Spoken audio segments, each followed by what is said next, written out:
Selamat pagi GKI Mawar Sharon. Pagi hari ini spesial karena ada 4.000 orang di sini yang bisa memilih tempat duduk yang terbaik. Anda bisa pilih kursi-kursi yang terbaik, ya, tidak harus bersaing dengan siapapun pagi hari ini. Tapi pagi hari ini saya percaya kita akan belajar firman Tuhan menutup tahun 2023 dengan sebuah pengharapan. Dan tentunya pagi hari ini saya mau mengajak kita untuk bersuka cita, ya, untuk menghitung berkat-berkat kita. Bapak Ibu, kalau saya lihat kilas balik tahun 2023 ini, ada beberapa hal yang luar biasa. Untuk pertama kalinya, saya ingat 2023 itu kita mengadakan retreat lagi untuk leaders, ya. Awal tahun, ya, betul ya? Setelah berapa purnama, nggak tahu, lama sekali, ya. Dan mengucap syukur untuk Bapak Ibu yang bisa ikut di Salatiga, dan kita betul-betul diberkati melalui acara itu. Dan kemudian di bulan September kita bersama-sama bersyukur kita pertama kali mengadakan berkat bagi masyarakat, betul? Thank you Pak David sebagai ketua panitia. Satu hal yang membuat saya bersuka cita bukan saja dampak yang diberikan, sehingga lurah setempat mengatakan bahwa sangat merindukan event ini diadakan lagi, dan kita berharap kita juga bisa mengadakan lagi. Tapi yang luar biasa adalah, ini yang saya syukuri, saya melihat ada begitu banyak Bapak Ibu saudara-saudari yang terlibat mau ikut melayani. Ya, berikan tepuk tangan buat Bapak Ibu sendiri. Ya, saya lihat semua, hampir semua, tidak ada yang diam, tapi semua terlibat, ikut membantu apapun yang diperlukan dikerjakan bersama-sama. Dan tentunya kita Natal ini pertama kali memperingati Natal anak dengan pembicara dari kita sendiri. Dan menurut saya Natal 2 minggu yang lalu adalah luar biasa. Natal anak yang sangat luar biasa, amin. Impact Kids. Impact Kids, mana Impact Kids? Ya, dan minggu lalu kita merayakan Natal bersama-sama. Jadi ada begitu banyak hal yang kita bisa syukuri di dalam tahun 2023 ini, betul ya? Nah, kenapa kita perlu menutup tahun dengan menghitung berkat-berkat yang Tuhan sudah berikan? Karena di dalam Mazmur pasal yang ke-103 ayat 2-5, firman Tuhan katakan seperti ini. Pujilah Tuhan, hai jiwaku, dan janganlah lupakan segala kebaikannya. Ternyata kita ini punya satu penyakit yang namanya apa? Lupa akan kebaikan Tuhan. Dia yang mengampuni segala kesalahanmu, yang menyembuhkan segala penyakitmu, Dia yang menebus hidupmu dari lubang kubur, yang memahkotai engkau dengan kasih setia dan rahmat. Dia yang memuaskan hasratmu dengan kebaikan, sehingga masa mudamu menjadi baru seperti pada burung rajawali. Ini adalah daftar beberapa benefit atau keuntungan atau berkat yang Tuhan sudah lakukan di dalam kehidupan kita. Kenapa seringkali kita lupa? Manusia punya kecenderungan untuk, saya percaya, ingat akan hal-hal yang buruk, gampang lupa terhadap hal-hal yang baik. Kalau Bapak Ibu, saudara-saudari melihat keseluruhan dari berita yang kita baca, berita koran, berita dari news media, online, sebagian besar itu adalah berita apa? Berita buruk. Tahun 2023 ada apa? Ada perang yang baru, yang lama belum selesai, yang baru sudah keluar. Ya, ada konflik, ada bencana, ada gempa bumi. 80% lebih dari berita yang kita baca isinya buruk semua. Bahkan kalau kita ingat di Indonesia ada berita buruk apa? 2023 kita sebagai tuan rumah dibatalkan untuk jadi host dari Piala Dunia U23. Betul? Tapi kita lupa bahwa setelah itu kita dapatkan kesempatan untuk jadi tuan rumah lagi untuk usia yang lebih muda. Amin.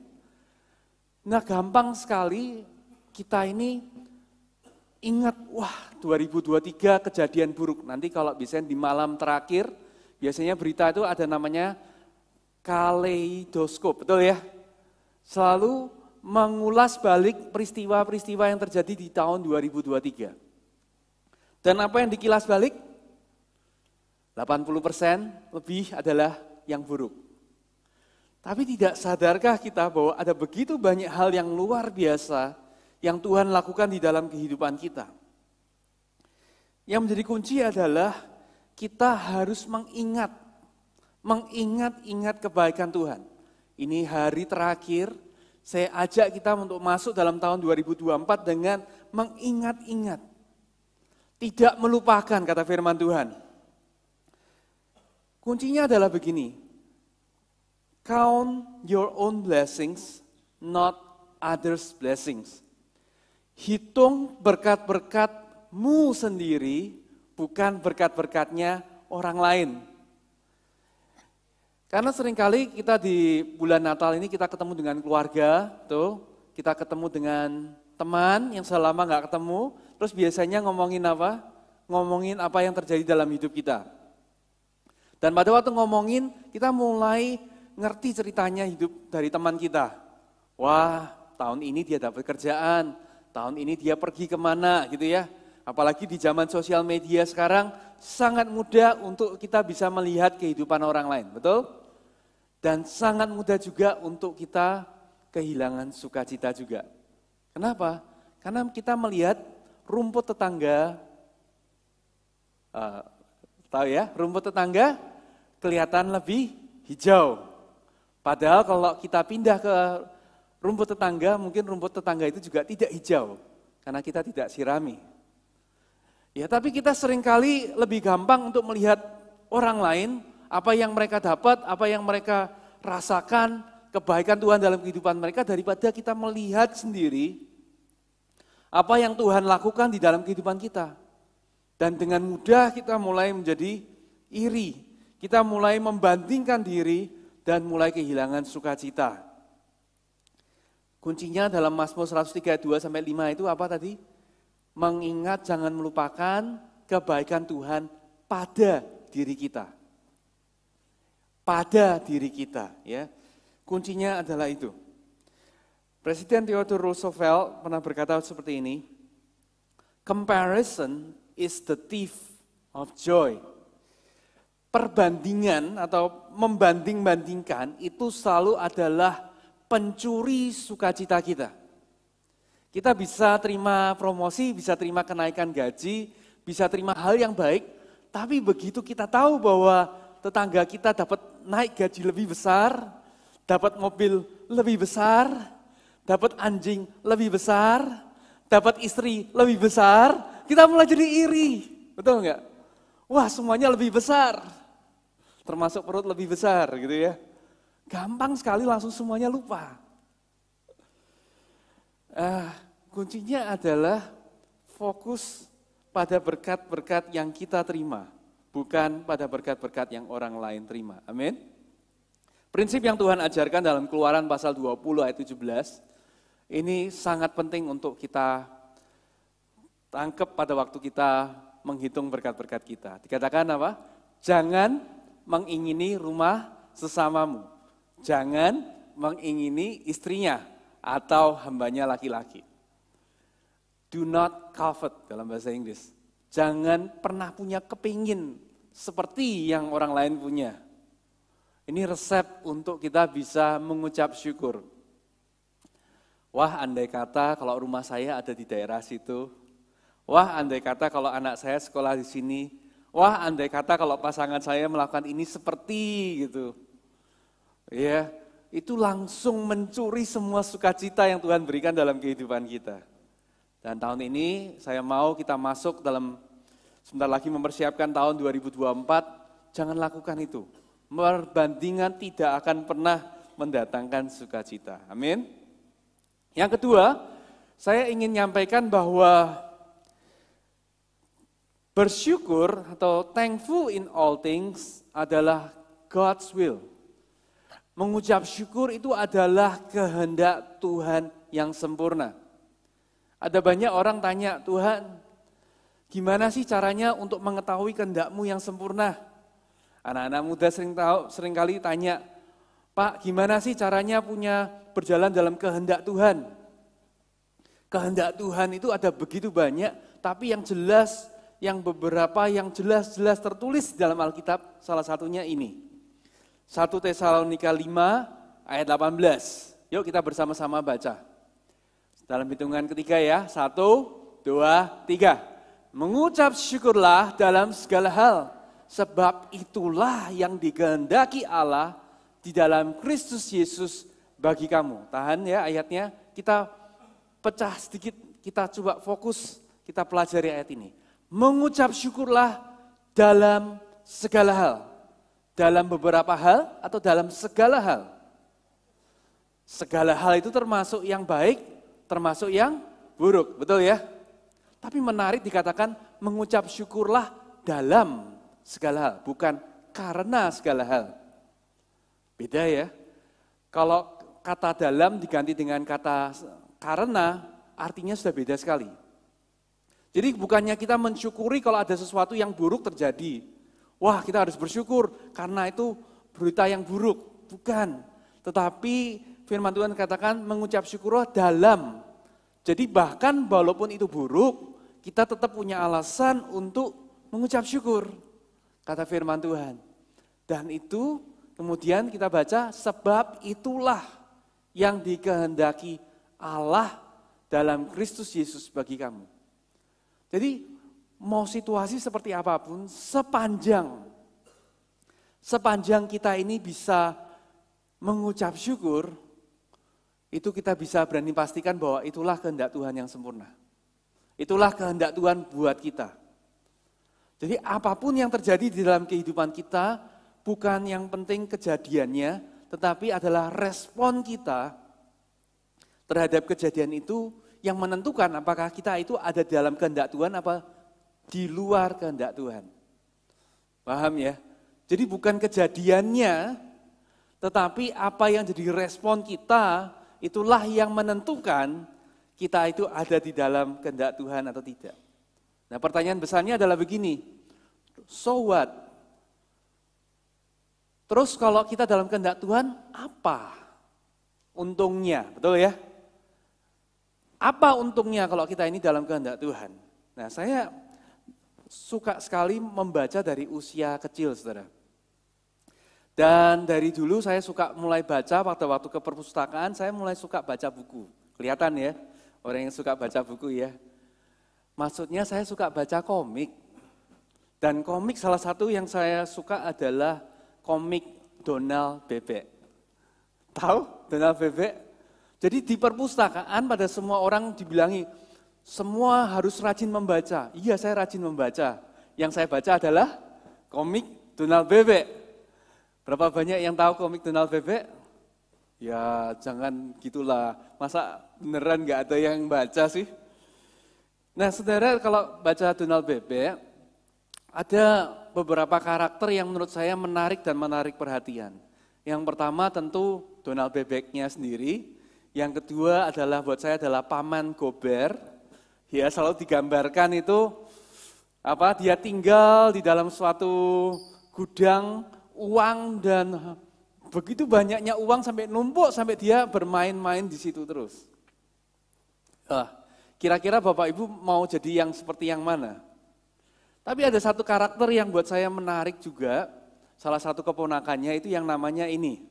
Ada yang tahu namanya siapa? Ini gambar ini siapa? Ada yang tahu namanya? Ini namanya Paman Untung.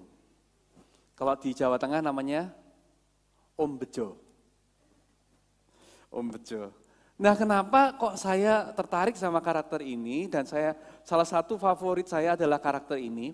Karena apapun yang terjadi, mau direka-rekakan semua yang buruk terjadi di dalam kehidupannya selalu menjadi sebuah keuntungan.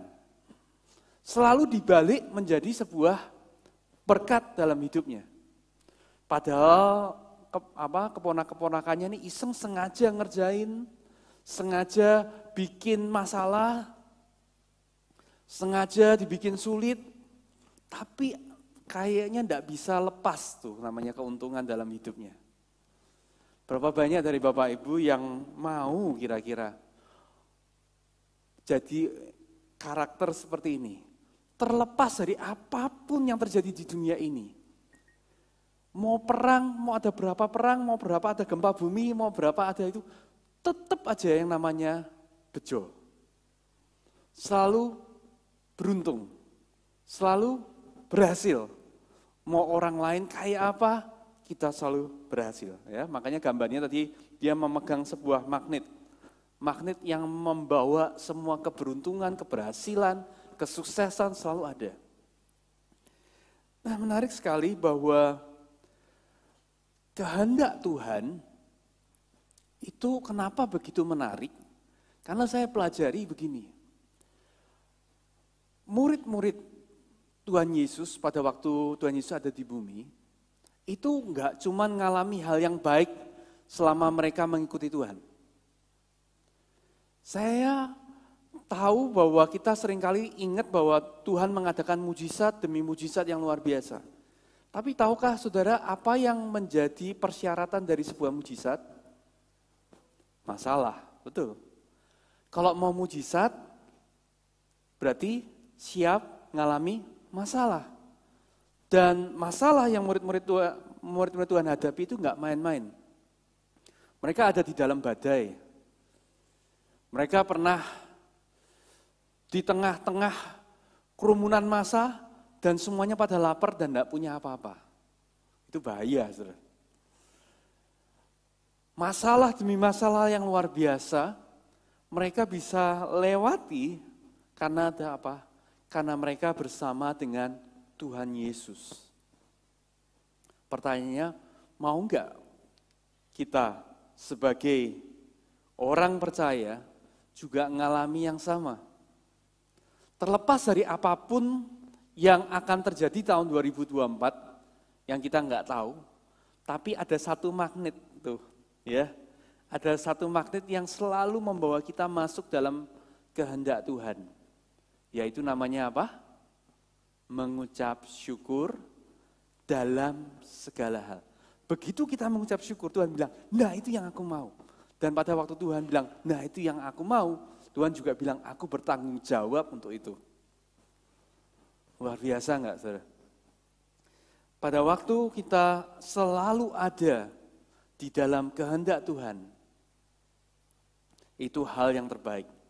Saya masih ingat betul, beberapa pada waktu di Amerika kita ketemu dengan banyak orang dari Indonesia yang datang pada waktu itu zaman Krismon, dan dia datang, dia bilang, puji Tuhan, mengucap syukur, akhirnya Tuhan jawab, saya bisa pindah dan tinggal di Amerika. Keluar dari Indonesia dan tinggal di Amerika. Pada waktu itu satu pertanyaan yang tiba-tiba timbul dalam pikiran saya, kamu di Amerika itu atas kehendak Tuhan atau atas kehendakmu sendiri? Oh ya pasti kehendak Tuhan dong, kalau lebih baik, lebih banyak uang, lebih banyak berkat, itu pasti kehendak Tuhan. Belum tentu. Ya ada begitu banyak hal yang kita wish, Tuhan tahun 2024 aku mau lebih banyak uang, aku pengen lebih kerjaan lebih lancar, hutang terhapus, ini dan itu semua, jujur, kalau dijawab dan digenapi, hidup kita akan lebih hancur. Percayalah, tidak semua permintaan yang kita anggap baik itu adalah kehendak Tuhan. Tapi kehendak Tuhan itu pasti baik. Wah kayaknya kok nggak rela ya. Saudara, saya cerita beberapa bulan setelahnya, orang yang sama datang lagi bilang saya, di Amerika nggak enak. Menderita Pak, Kok bisa? Kan land of the free katanya. Dia bilang, di Indonesia saya punya toko, punya karyawan. Di sini enggak punya pembantu, saya yang jadi pembantu. Tiap malam saya kerja, kalau di Indonesia kerja resmi. Kalau di Amerika kerja gelap. Gelap itu bukan di malam hari maksudnya. Maksudnya tidak punya status gitu ya. Alias ilegal. Kerjanya apa? Cuci piring di restoran. Dan sekali cuci piring itu shiftnya bisa panjang.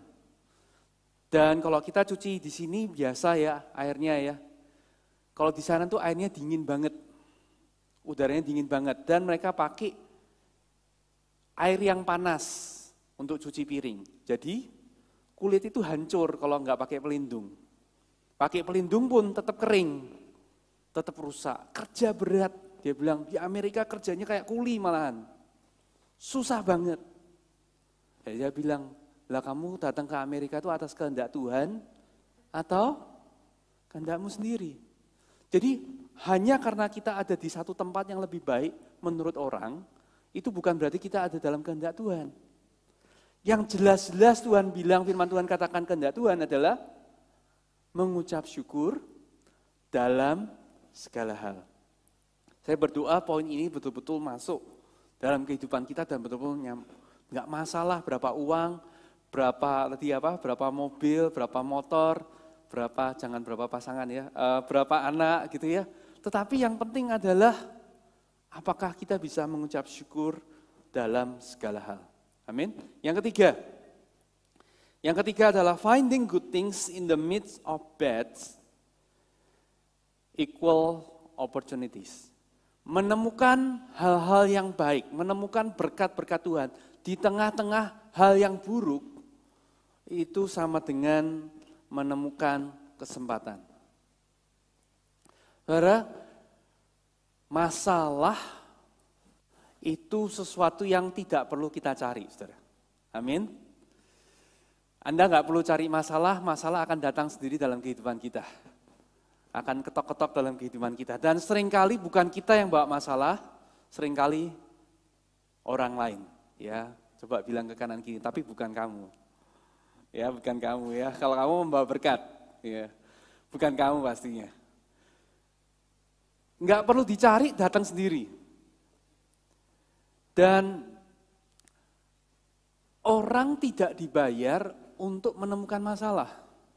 Tetapi orang itu dibayar kalau mereka bisa memecahkan masalah. Betul enggak?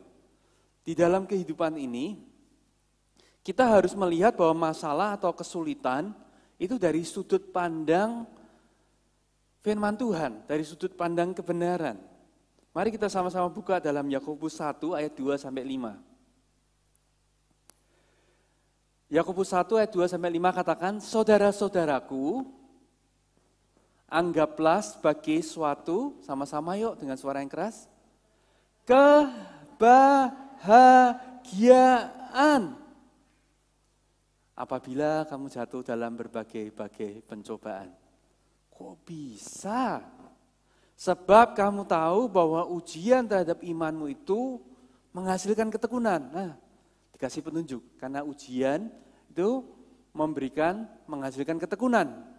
Dan biarkanlah ketekunan itu memperoleh buah yang matang, supaya kamu menjadi sempurna dan utuh dan tak kekurangan suatu apapun. Tetapi apabila di antara kamu ada yang kekurangan hikmat, hendaklah ia memintakannya kepada Allah yang memberikan kepada semua orang dengan murah hati dan dengan tidak membangkit-bangkit. Maka hal itu akan diberikan kepadanya. Jadi firman Tuhan dalam Yakobus dengan jelas, anggaplah suatu kebahagiaan. Di dalam bahasa aslinya itu makarios. Makarios itu sukacita yang besar. Jadi secara logika sulit ya. Masalah yang besar dibilang suruh bersukacita yang luar biasa. Kenapa? Karena masalah itu akan menjadikan kita tekun. Dan tekun akan memberi buah yang matang, dan buah yang matang akan memberikan kita kesempurnaan, dan kita tidak akan berkekurangan yang lain. Intinya, endingnya baik. Nah, bagaimana bisa kita melihat masalah, tantangan, kesulitan dalam kehidupan itu sebagai sesuatu yang baik? Saudara kalau lihat gambar ini, logo ini adalah produsen barang-barang apa?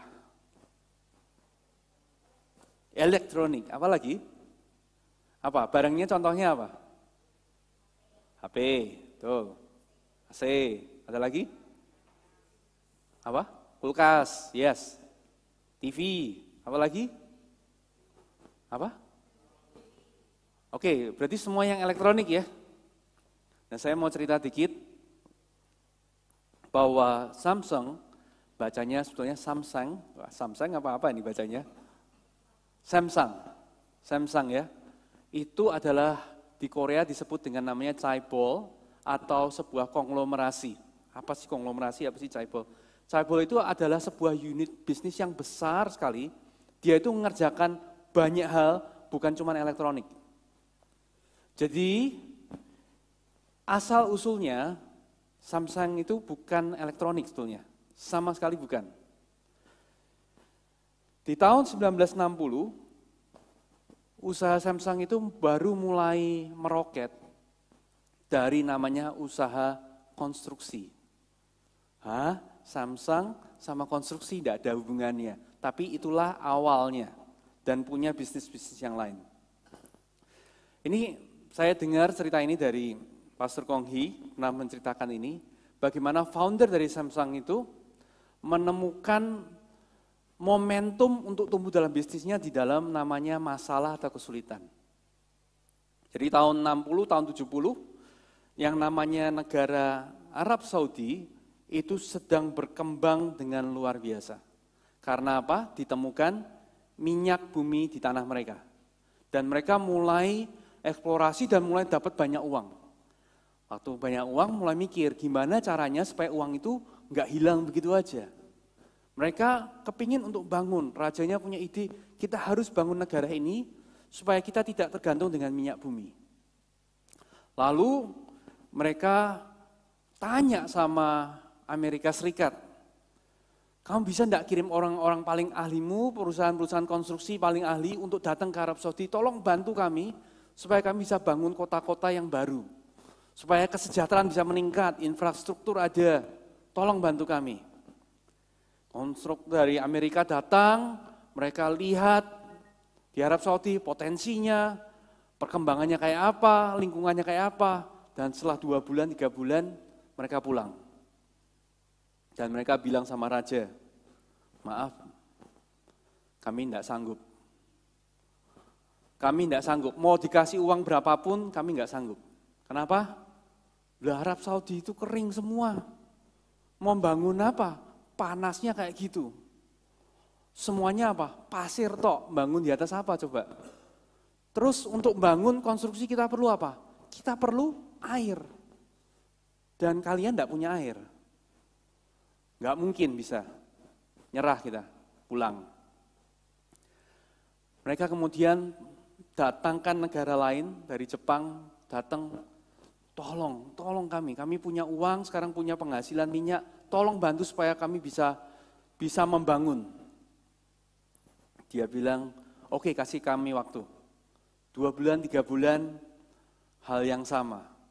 Orang Jepang bilang ke raja, mohon maaf Baginda, kami sudah lihat, sudah pelajari dengan teliti, mungkin lebih teliti dari orang Amerika.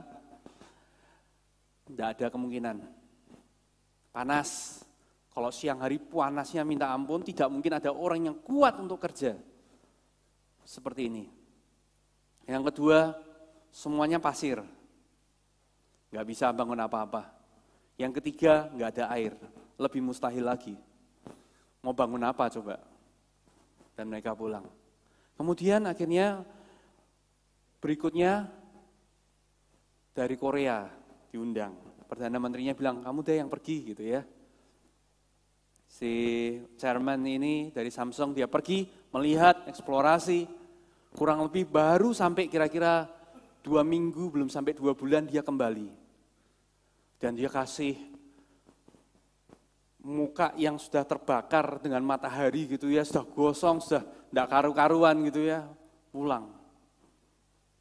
Terus tanya, gimana? Gimana harapannya? Dia bilang, negaramu itu luar biasa. Wah, kita bisa bangun di sini. Kok bisa? Itu yang Amerika sama yang Jepang tadi bilang nggak mungkin. Kenapa kamu bisa bilang bisa? Pertama, izinkan saya jelaskan Baginda. Kerajaanmu itu terdiri semuanya dari pasir. Dan untuk kita bangun, kita nggak perlu cari pasir. Pasirnya sudah ada di mana-mana. Itu bahan utama untuk bangun. Soal fondasi, kita bisa usahakan untuk bikin lebih dalam, kita bisa bikin. Yang penting raw materialnya itu pasirnya sudah ada gratis. Disediakan oleh Tuhan. Wow. Terus ditanya, terus airnya gimana? Airnya di sini memang nggak punya. Tetapi kita bisa memipa dan minta dari negara tetangga yang dekat sama laut di sini. Kita bisa pipa dan alirkan proyek itu, air itu kita bisa perlukan untuk mix batu, semen, kerikil yang kita punya untuk membangun di negara. Iyalah, oke, luar biasa. Tapi sekarang masalahnya panasnya gimana? Orang Amerika nggak tahan, orang Jepang nggak tahan, kamu juga kelihatan nggak tahan. Mukamu sudah merah semua, sudah kebakar semua. Gimana caranya? Itu gampang Baginda. Kita undang pekerja untuk mereka istirahat dan tidur di siang hari. Kita kasih AC, kita kasih penginapan yang terbaik. Kita semua kerjakan semua konstruksi setelah matahari terbenam di tengah malam. Dan Samsung mendapatkan kontrak paling besar dari itu. Saudara, ini sebuah kisah nyata real di mana persoalan atau masalah yang buat banyak orang menjadi alasan untuk kita berhenti berharap, alasan untuk kehilangan sukacita, nggak punya harapan, tapi menjadi suatu kesempatan buat beberapa orang. Saya berdoa supaya setiap kita pagi hari ini akan masuk tahun 2024 juga dengan sebuah pengharapan. Amin. Karena kemarin kita belajar sepanjang bulan ini, namanya sukacita dan damai itu tidak tergantung keadaan. Tetapi tergantung dari siapa yang ada di dalam kita dan hubungan kita dengan Tuhan. Saya minta tim Praise and Worship bisa maju ke depan. Filipi 4 ayat 8 sampai 9. Saya ingin ingatkan kita lagi ayat ini. Dikatakan, jadi akhirnya saudara-saudara, semua yang benar, semua yang mulia, semua yang adil, semua yang suci, semua yang manis, yang semua yang sedap didengar, semua yang disebut kebajikan dan patut dipuji, pikirkanlah semuanya itu. Sekali lagi saya mau bilang, berpikir yang baik itu tidak otomatis. Kecenderungan kita itu ingat yang buruk dulu, ingat yang jelek dulu, ingat yang negatif dulu. Makanya firman Tuhan dengan jelas berkata, pikirkanlah semuanya itu. Firman Tuhan bilang, jangan lupa. Ya, karena pada saat kita memikirkan kebaikan Tuhan, kita mengucap syukur, Tuhan bilang, nah itulah kamu ada di dalam kehendak Tuhan. Saya ingin tutup dengan quote dari Stephen Furtick. Katakan, joy is a focus before it becomes a feeling. Sukacita adalah sebuah fokus sebelum itu menjadi perasaan. Jangan tunggu kita merasa happy, merasa sukacita. Karena perasaan itu naik turun bisa berubah-ubah. Saya suka apa yang Pastor Stephen Furtick juga tulis sebuah lagu ya. Namanya lagu Praise. Dia bilang, aku akan memuji Tuhan pada waktu hatiku senang, pada waktu hatiku juga lagi gak senang. Pada waktu situasinya lagi cocok, pada waktu situasinya lagi sama sekali gak cocok. Jadi pujian, ucapan syukur, itu tergantung daripada kita menghitung berkat-berkat kita apa enggak. Pada saat kita menghitung berkat-berkat kita dalam kehidupan, kita jadi punya alasan. Oh iya, Tuhan lakukan ini, lakukan ini, lakukan ini, lakukan ini. Dan itulah yang membuat kita masuk dalam kehendak Tuhan. Dan saya harap kita nangkep pada waktu kita ada dalam kehendak Tuhan, itu sudah rute terbaik. Amin. Rute terbaik yang kita bisa jalani dalam kehidupan. Jadi nggak peduli apakah sekarang Bapak Ibu ada di situasi apapun, musim apapun, sedang senang, berkelimpahan, sedang dalam kekurangan, sedang dalam pergumulan, sedang dalam tantangan, dalam kekhawatiran, putuskan sesuatu untuk selalu menghitung kebaikan Tuhan, menghitung berkat Tuhan, dan selalu bersyukur di dalam segala hal. Amin. Mari kita berdoa. Bapak, kami ucap syukur untuk pagi hari ini, kami beroleh kebenaran firman-Mu yang menguatkan kami. Kami tahu bahwa kami bisa selalu ada di dalam kehendak Tuhan, terlepas dari apapun yang terjadi dalam kehidupan kami. Terlepas apakah kondisi keuangan kami lagi baik-baik atau tidak. Terlepas dari kondisi keluarga, pernikahan kami lagi baik-baik atau tidak. Terlepas dari kondisi lingkungan kami baik-baik atau tidak. Kami selalu punya alasan untuk mengucap syukur. Karena Engkau ada dan tetap berkuasa. Engkau tetap ada dan memerintah. Terima kasih Tuhan untuk pagi hari ini. Terima kasih untuk firman Tuhan yang memberikan kekuatan kepada kami.